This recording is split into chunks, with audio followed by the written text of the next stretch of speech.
Et avez-vous déjà réfléchi à ce qui rend le café si spécial comme boisson? Aujourd'hui, je vais vous révéler des secrets surprenants sur cette boisson dont vous n'avez peut-être jamais entendu parler. Mais d'abord, une question. Connaissez-vous la légende des chèvres qui dansent? Restez avec moi et découvrez ces anecdotes étonnantes. Oh, et un conseil. À la fin de cette vidéo, je vais partager une information qui pourrait changer la façon dont vous percevez le café pour toujours. Curieux? Alors, allons-y. Mais avant, laissez-moi me présenter. Bonjour, je suis Camille, et merci de regarder une autre vidéo de notre chaîne. Et parlons ensemble des 11 faits sur le café que vous ne connaissiez probablement pas. Le café, la boisson magique de chaque matin pour la plupart d'entre nous. Le soleil semble ne pas se lever sans l'arôme des grains fraîchement préparés. En réalité, ce sont techniquement des graines et non des grains. Les grains de café sont les fruits semblables à des cerises que nous trouvons sur les buissons fleuris de café. Mais ça sonnerait étrange de dire « graines de café », n'est-ce pas? Le café est la deuxième marchandise la plus échangée au monde. Cependant, c'est un sujet controversé pour les professionnels de la santé. Certains mettent en avant ses nombreux bienfaits pour la santé, tandis que d'autres prétendent qu'il est nocif. Le café peut avoir de nombreux avantages pour la santé, mais son efficacité dépend également de la façon dont le corps réagit à la caféine. Dans cette vidéo, nous discuterons des avantages et des inconvénients du café. Avant de continuer, il est important de mentionner que toutes les informations présentées ici ont été vérifiées et revues par des professionnels de la santé qualifiés. Cela étant dit, abordons 11 faits sur le café que vous ne connaissiez probablement pas. Le café peut réduire le risque de diabète de type 2. Des recherches indiquent que la consommation régulière peut être liée à un moindre risque de développer la maladie. Les études montrent que pour chaque tasse de café consommée par jour, le risque peut diminuer d'environ 7%.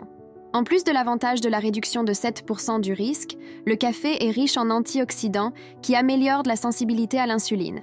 L'acide chlorogénique, en particulier, peut réduire l'absorption du glucose dans l'intestin, aidant à réguler les niveaux de sucre dans le sang. Le café peut réduire le risque de développer la maladie de Parkinson. Des études préliminaires ont montré un lien positif entre la consommation de caféine et un moindre risque de cette maladie. De plus, le café peut aider à améliorer les mouvements chez les personnes déjà diagnostiquées avec la maladie de Parkinson. La caféine a non seulement des propriétés neuroprotectrices qui peuvent prévenir le développement de la maladie, mais elle peut aussi augmenter la libération de dopamine dans le cerveau, un neurotransmetteur dont le niveau est réduit chez les patients atteints de Parkinson. Dans de nombreuses études, tant le café caféiné que le café décaféiné ont montré un potentiel pour réduire le risque. Cela suggère que d'autres composants, en plus de la caféine, pourraient jouer un rôle protecteur. Le café augmente l'apport en fibres. Chaque 100 ml de café peut contenir jusqu'à 0,75 g de fibres alimentaires. Cela signifie qu'en consommant plusieurs tasses par jour, vous pouvez contribuer de manière significative à l'apport quotidien recommandé en fibres. Outre les fibres, le café est riche en antioxydants qui, combinés aux fibres, peuvent aider à améliorer la santé digestive, réduisant le risque de maladies intestinales. L'apport du café à la consommation quotidienne de fibres peut aider au bon fonctionnement intestinal et à la réduction du risque de maladies cardiovasculaires grâce aux fibres et antioxydants présents. Le café soutient la santé et l'activité cérébrale. La combinaison de caféine et de glucose peut agir comme stimulant pour le système nerveux central. La caféine a la capacité de bloquer l'action d'un neurotransmetteur appelé adénosine, ce qui peut améliorer la concentration et l'attention. À long terme, la consommation régulière de café a été associée à un moindre risque de maladies neurodégénératives, telles que la maladie d'Alzheimer et la démence. De plus, il améliore l'humeur en stimulant la libération de neurotransmetteurs, comme la sérotonine et la dopamine. En bloquant l'adénosine, la caféine améliore non seulement la concentration et l'attention, mais peut aussi améliorer l'humeur et la fonction cognitive, réduisant le risque de déclin cognitif avec l'âge. Le café a presque aucune calorie. Une tasse standard de café noir contient seulement 2 calories. Cependant, en ajoutant des ingrédients tels que le sucre, le lait ou la crème fouettée, la teneur en calories peut augmenter de manière significative. Cependant, il est important de se rappeler que bien que le café en lui-même ait peu de calories, une surabondance d'additifs, tels que les sirops aromatisés, peut transformer votre boisson en une bombe calorique. Malgré sa faible teneur en calories, le café est riche en vitamines et minéraux, tels que la vitamine B, 2, riboflavine, B3, niacine et le magnésium.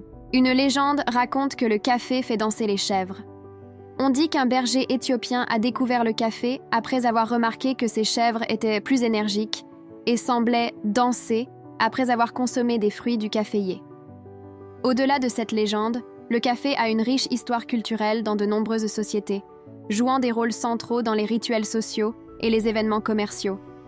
Cette légende met en évidence l'importance culturelle et historique du café. Au fil des siècles, le café a été central pour de nombreuses sociétés, des cérémonies aux révolutions. Le café peut réduire le risque de goutte, une forme d'arthrite qui affecte les articulations. La consommation régulière de café peut réduire les niveaux d'acide urique dans le sang, principalement responsable de la goutte. Cette réduction est encore plus marquée chez les femmes que chez les hommes, selon certaines études.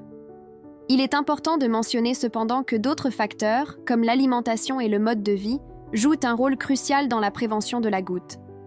Outre la réduction de l'acide urique, le café peut améliorer la fonction rénale, aidant à l'excrétion des toxines et à la régulation des fluides corporels. Le café peut aider à la perte de poids. La caféine est l'un des ingrédients les plus couramment trouvés dans les compléments brûle-graisse. Elle peut augmenter le métabolisme de jusqu'à 11% et améliorer l'oxydation des acides gras. En plus de stimuler le métabolisme, le café peut supprimer l'appétit, conduisant à une moindre ingestion calorique au cours de la journée. La caféine ne se contente pas d'aider à brûler les graisses. Elle peut également augmenter la performance physique, permettant des entraînements plus intenses et donc une plus grande combustion calorique. Il peut réduire les risques de maladies chroniques du foie. Le café est une excellente source d'antioxydants qui peuvent protéger le foie des dommages.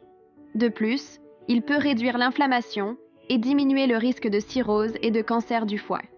Le café peut également protéger contre la stéatose hépatique et peut ralentir la progression des maladies hépatiques à des stades plus avancés. La consommation régulière de café est également associée à des niveaux plus bas d'enzymes hépatiques, indiquant une meilleure santé hépatique et moins de stress oxydatif. Le café peut aider à lutter contre la dépression. Certaines recherches suggèrent que les propriétés anti-inflammatoires du café peuvent aider à réduire la dépression. La consommation régulière est également associée à un risque 20% moindre de développer une dépression. Les antioxydants présents dans le café, comme les acides chlorogéniques, peuvent avoir un effet neuroprotecteur, protégeant les neurones et aidant à réguler l'humeur. La caféine peut agir en augmentant la libération de neurotransmetteurs tels que la sérotonine et la dopamine, connus pour améliorer l'humeur et le bien-être. Il peut améliorer le système immunitaire. La caféine, avec les polyphénols présents dans le café, peut agir comme des immunomodulateurs, aidant à défendre l'organisme contre les pathogènes. Le café n'a pas seulement des propriétés anti-inflammatoires, mais peut également améliorer la mobilité et l'activité des cellules immunitaires, aidant le corps à combattre les infections plus efficacement. Outre les effets immunomodulateurs, les antioxydants du café peuvent protéger les cellules contre les dommages, aidant le système immunitaire à fonctionner à sa capacité maximale. Bien que le café soit souvent considéré comme une simple boisson stimulante, il est évident que ses bienfaits vont bien au-delà. Son impact positif sur la santé, de la protection des organes vitaux à l'amélioration de la santé mentale, en fait un ajout précieux à l'alimentation quotidienne. Bien sûr, comme tout aliment ou boisson, sa consommation doit être équilibrée et modérée. Ainsi, tout en savourant notre tasse quotidienne, nous pouvons également apprécier les nombreux bienfaits qu'elle nous apporte. Et pour ceux qui regardent, n'oubliez pas de mettre un like et de vous abonner à la chaîne pour plus d'informations sur la santé et le bien-être.